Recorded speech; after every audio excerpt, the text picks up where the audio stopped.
प्यारे बच्चों, आज हम करेंगे अभ्यास प्रश्नावली 4.3 का प्रश्न नंबर 3 और प्रश्न नंबर 3 का भाग सी। प्रश्न है 16 बराबर है 4 जमा 3 इंटू टी जमा 2। बच्चों, इस प्रकार के प्रश्न में और जो मैंने आपको पिछले वीडियो में प्रश्न बताया, इसमें यह अंतर है कि यहाँ पर एक व्यंजक और जुड़ गया है। ये देखिए, ये व्यंजक तो पिछली प्रश्न की तरह ही व्यंजक है, लेकिन एक व्यंजक और जुड़ गया है। तो आइए देखें इस प्रकार के प्रश्नों को हम कैसे हल करते हैं। तो इसमें भी मैं आपको दो विधियां बताऊंगा।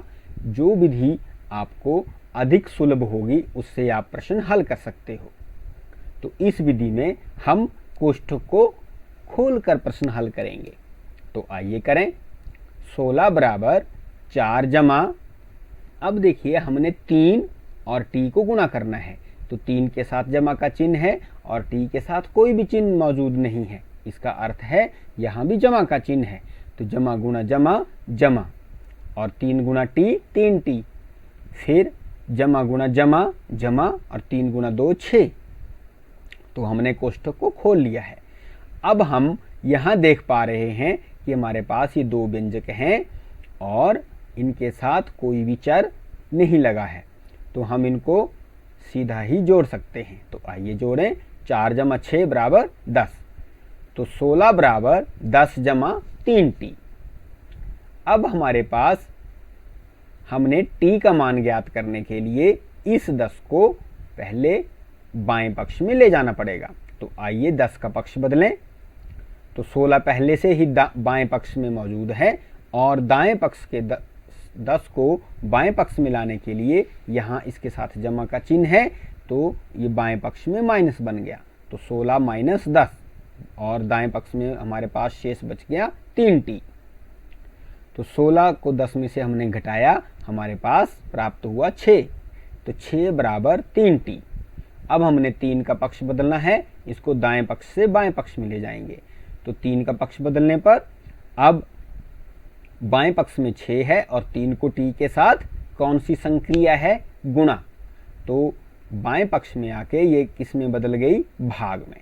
तो 6 बटा 3 बराबर टी। तो 3 गुणा 1 3 और 3 गुणा 2 6। तो इस प्रकार टी का मान हमारे पास प्राप्त हुआ 2। टी बराबर 2। तो हमने इस प्रश्न में टी का मान ज्ञात कर लिया है।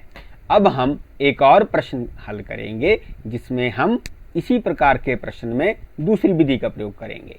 प्रश्न इस प्रकार से है 4 जमा 5 इंटू टी माइनस 1 बराबर 34। अब हम इसमें क्या करेंगे? 4 का पहले पक्ष बदल लेंगे। इसमें भी हम 4 का पक्ष पहले बदल सकते थे, लेकिन इस विधि में हमने ऐसा नहीं किया। इसमें हमने पहले कोष्ठक को खोला। तो हम 4 का पक्ष इसलिए बदल सकते हैं बच्चों, आप देख पा रहे हैं कि p-1 और 5 इंटू p-1 एक यूनिट है और ये 4 इससे अलग है, इसलिए हम इस 4 का पक्ष आसानी से बदल सकते हैं। तो 4 का पक्ष बदलने पर हमारे पास शेष रहता है 5 इंटू p-1 बराबर, दाएं पक्ष में है 34 और 4 के साथ यहाँ जमा है, तो इस पक्ष में आके ये माइनस बन गया।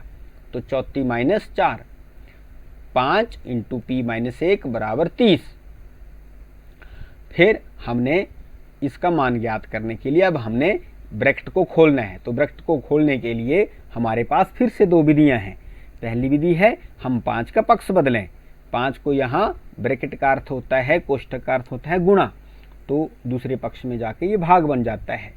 और दूसरी विधि है हम इसको भाग कर सकते हैं, जैसे हमने इस विधि में किया था।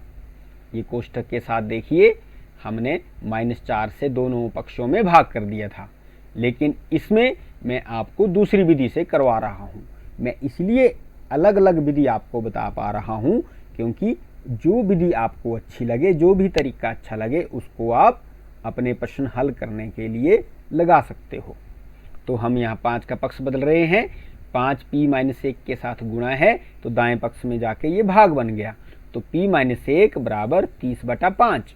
तो 5 गुणा 1 5 और 5 गुणा 6 30। तो p माइनस 1 बराबर 6। तो इस प्रकार इस 5 के पक्ष बदलने पर ही हमारी कोष्ठक खुल गई है।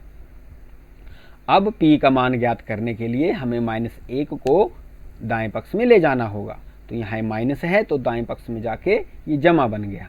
तो p बराबर 6 जमा 1, तो p बराबर 7। तो यहाँ पर हमने p का मान 7 प्राप्त किया है। प्यारे बच्चों, इन दोनों प्रश्नों को हल करने के लिए लगभग मैंने आपको हर एक तरीका बताया है।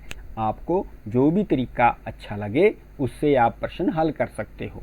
साथ में इन प्रश्नों में मैंने जांच नहीं की है, इसलिए जांच का कार्य मैं आपके ऊपर छोड़ रहा हूं। आप p का मान इस प्रश्न में भर के इस प्रश्न की जांच कीजिए और t का मान इस प्रश्न में भर के इस प्रश्न की जांच कीजिए।